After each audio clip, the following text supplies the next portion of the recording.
Les manches d'une compétition de parapente se suivent mais ne se ressemblent pas. 9 h dimanche matin sur le site des Colimaçons, les parapentistes se préparent pour cette deuxième journée de la World Cup Series. Comme chaque année, cette pré-coupe du monde organisée par la Ligue de vol libre attire les compétiteurs des 4 coins du globe. On a 65 participants, on a une vingtaine de réunionnais et le reste, il y a 25 pilotes français métropolitains. Et on a une quinzaine d'étrangers. Il y a vraiment toutes les nationalités cette année. Il y a le Japon, il y a l'Autriche, l'Espagne, le Portugal. On a invité quelques pilotes pour qu'il y ait des nationalités un petit peu différentes qui découvrent la Réunion.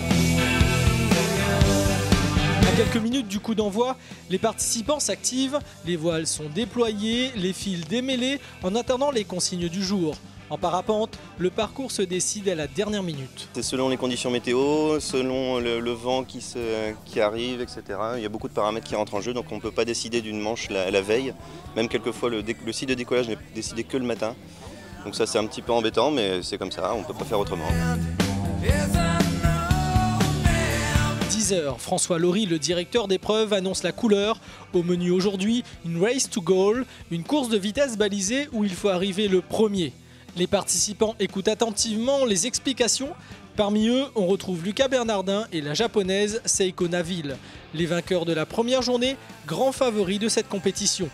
Le discours terminé, les sportifs prennent connaissance des détails et vérifient leur équipement avant de prendre le départ. Le ballet aérien peut commencer.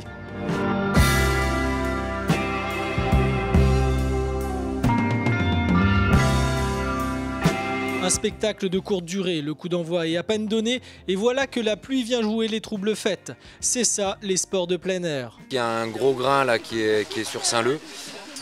Donc là on regroupe tous les pilotes qui sont posés en sécurité et on va voir si on ne peut pas relancer une manche cet après-midi une fois que le grain sera passé. Midi sur la gauche de Saint-Leu, alors que les canoës voguent sur l'eau et que les vélos circulent le long de la plage, nos parapentistes, eux, sont cloués au sol. Les compétiteurs ont regagné leur éco-village flambant neuf, car cette année, pour la première fois, la manifestation se met au vert. Cabane en bambou, gobelets recyclables ou toilettes sèches, le développement durable est à l'honneur. Le parapentiste, c'est un monsieur qui est par nature respectueux de l'environnement parce que c'est son site de jeu, c'est sa salle de jeu, la nature. Et c'est vrai que tous les aménagements qu'on fait, que la Ligue fait ou fera, se feront toujours dans le cadre du développement durable et en protégeant la nature. Et ils sont joueurs, les parapentistes. Les voilà impatients de reprendre le vol, mais à l'heure du déjeuner, la mauvaise nouvelle tombe. Au vu des conditions et au vu de ce qui nous est annoncé, il n'y aura pas d'amélioration, donc on ne fera pas de manche cet après-midi. Qu'à cela ne tienne, les sportifs repartent avec d'autres projets pour l'après-midi. Je pense qu'on va aller faire du bricolage sur les parapentes et puis aller faire un peu de tourisme aussi. Alors cet après-midi, je pense qu'on va s'enchaîner sur la plage. Ouais, première étape, donc première balise la plage. Deuxième balise, le bar. Le bar là. Donc et le but, ça sera le concert ce soir qui sera magnifique. Voilà, donc essayer d'arriver en forme au concert, quoi. Voilà. Certains, plus téméraires, décident tout de même de reprendre la voie des airs pour un entraînement hors compétition. Un choix malheureux pour Romano Serra. Vers 15 h, ce métropolitain manque son atterrissage et fait une chute d'une dizaine de mètres. Il est évacué par les pompiers, mais son état ne semble pas inquiétant.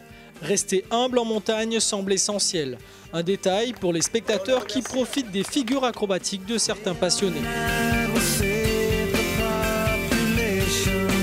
On nous l'avait promis, ambiance jazz au coucher de soleil pour oublier cette journée un peu bredouille.